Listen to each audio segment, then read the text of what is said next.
Hi everyone. Welcome, welcome, welcome. God bless. God bless.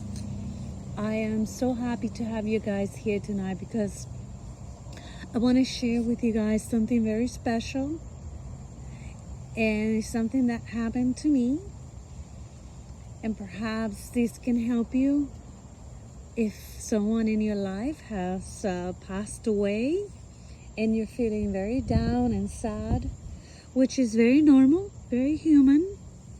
It's a very natural feeling. And but also having the understanding that no one ever dies, that we are simply transformed, can probably and perhaps might bring you peace in your heart and might make you feel so much better knowing that they're not dead.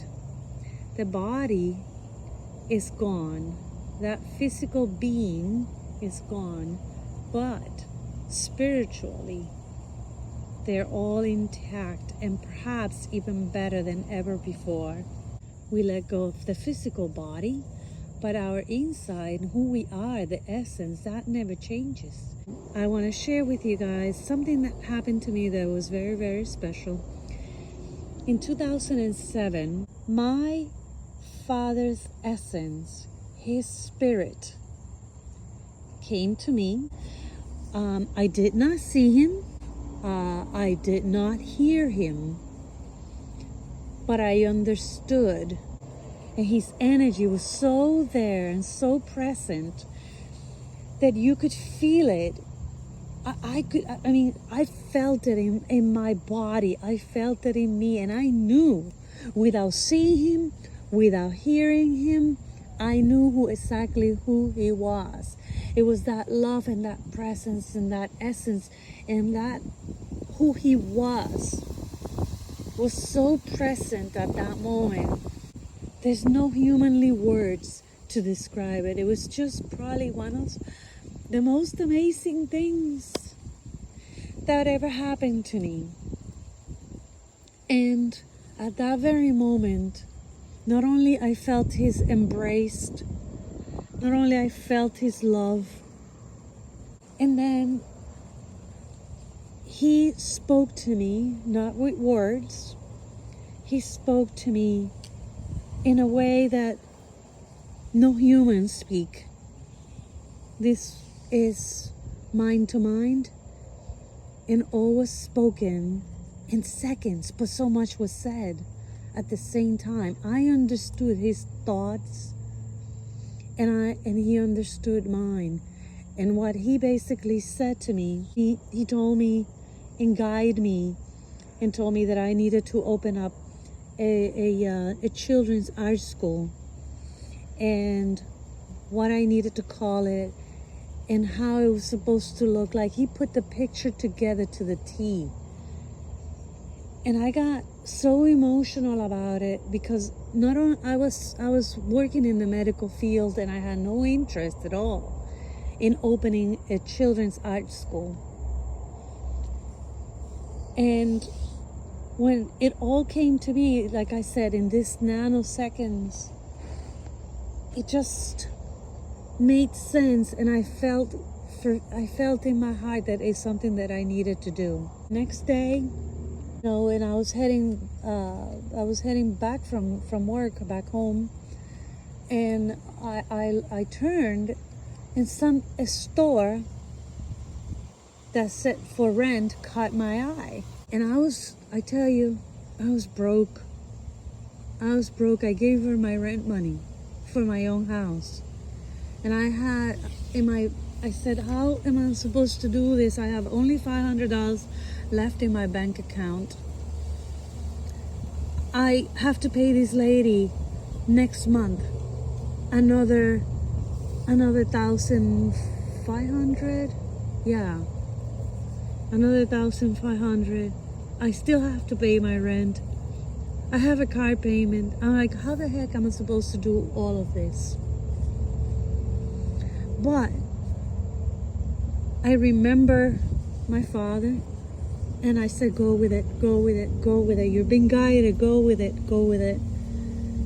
And I continue on, and I started painting the place and setting up the place just like I had seen it played out to me.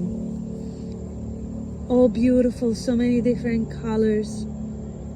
And this is me working like 3 o'clock in the morning doing murals and making the place beautiful. And then I turned around and there was a guy peeping through the window, through the glass window of the store, and he's knocking on the door, and he says, "Come on out, come on out."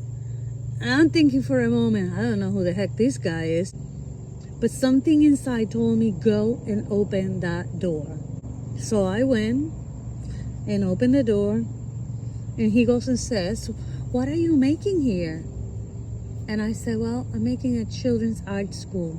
And he became so excited. And he says, I'm a reporter.